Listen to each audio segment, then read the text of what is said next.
ناظرین، ہندوستان اور پاکستان کے درمیان تناؤ میں اس وقت تشدد پیدا ہو گئی تھی جب جموں و کشمیر کے پہلگام سیاحتی مقام پر 26 سیاحوں کو نامعلوم دہشت گردوں نے گولیوں سے بھون کر جاں بحق کر دیا تھا، جن میں ایک مقامی اور ایک نیپالی سیاح بھی شامل تھا۔ اس حملے کا ذمہ دار ہندوستان نے پاکستان کو ٹھہراتے ہوئے ان کے مطابق پاکستان میں قائم دہشت گردوں کے اڈوں پر ایئر اسٹرائیک کرنے اور پاکستان کے مختلف علاقوں میں مزید اہداف کو پورا کرنے کا عزم کر لیا، اور اچانک 6 اور 7 مئی کی رات کو قریب 11 بجے کے بعد ہندوستان پاکستان کے مابین گولیوں اور بھاری ہتھیاروں سے فائرنگ کا تبادلہ شروع ہو گیا۔ تب لوگ سوئے ہوئے تھے، ایک دم سرحدی ضلع پونچھ کے سرحدی پٹی آگ اگلنے لگی، جبکہ رات کے دوران 1 بجے کے بعد ہندوستانی فضائیہ نے پاکستان کے 12 مقامات پر اندر جا کر حملہ کر دیا، جس کے نتیجہ میں دونوں طرف تناؤ مزید طول پکڑ گیا، اور اس تناؤ اور گولہ باری سے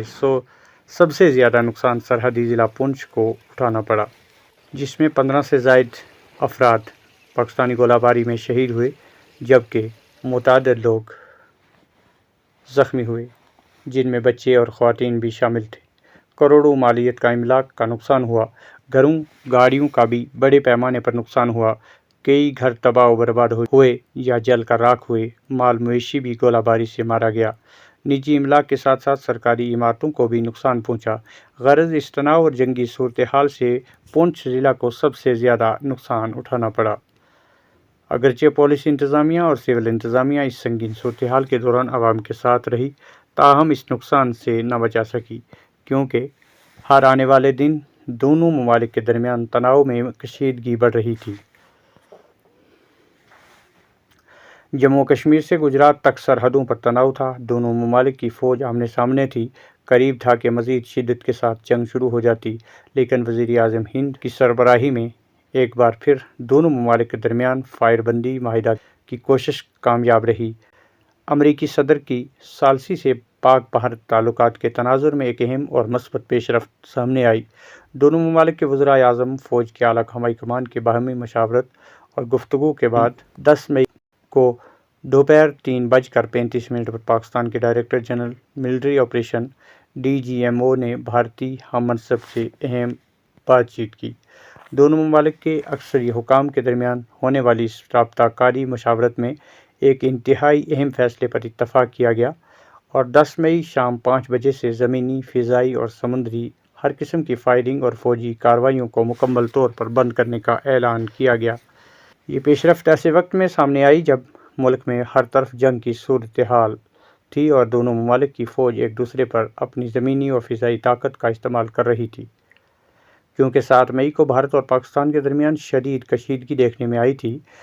اس روز لائن آف کنٹرول اور بین الاقوامی سرحد کے مختلف سیکٹرز میں فائرنگ اور فضائی نقل و حرکت کے باعث نہ صرف دونوں ممالک میں تشویش کی لہر دوڑ گئی تھی، بلکہ خطہ میں جنگی ماحول بھی پیدا ہو گیا تھا۔ دونوں جانب انسانی جانوں کا ضیاع ہو رہا تھا۔ سوشل میڈیا سے لے کر بین الاقوامی مبصرین تک سب کی نظریں جنوبی ایشیا کی صورتحال پر مرکوز تھیں، جس کی امریکہ کے صدر ڈونالڈ ٹرمپ نے دونوں ممالک کے درمیان فوجی جنگ بندی، جس میں زمینی فضائی کارروائی کو بند کرنے کا اعلان کا خیر مقدم کرتے ہوئے مبارکباد پیش کی، جس کا اعتراف انہوں نے ٹویٹ پر کیا تھا۔ بھارتی وزارت خارجہ کی جانب سے جاری کردہ بیان کے مطابق دونوں ممالک نے اپنی افواج کو فائر بندی کے اس فیصلے پر سختی سے عمل درآمد کی ہدایت دی تھی تاکہ سرحد پر امن بحال ہو سکے۔ اگرچہ کل 5 بجے کے بعد بھی کہیں گولہ باری کی اطلاعات موصول ہوئی ہے، تاہم ماحول پرامن نظر آ رہا ہے۔ GMOs کی درمیان اگلی گفتگو 12 مئی کو دوپہر 12 بجے طے پائی ہے۔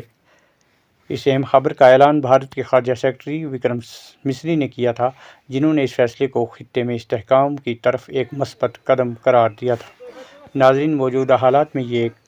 امید افزا پیش رفت ہے جو دونوں ممالک کے درمیان اعتماد سازی اور امن کی بحالی کی طرف بڑھتا ہوا ایک اہم قدم ثابت ہوتا ہے۔ اب جبکہ جنگ بندی کا اعلان ہو چکا ہے اور سرحدوں کی دونوں طرف املاک کا بھاری نقصان ہوا ہے، جموں کشمیر کے ضلع پونچھ کی متعدد سرحدی علاقوں میں بڑے پیمانے پر جانی و مالی نقصان ہوا ہے، جس کو لے کر آج انتظامیہ اس لوگوں کے ساتھ ملاقات کرے گی اور ان کے املاک کے نقصان کا بھی جائزہ لے گی۔ مزید خبروں کے لیے ہمارے ساتھ جڑے رہیں۔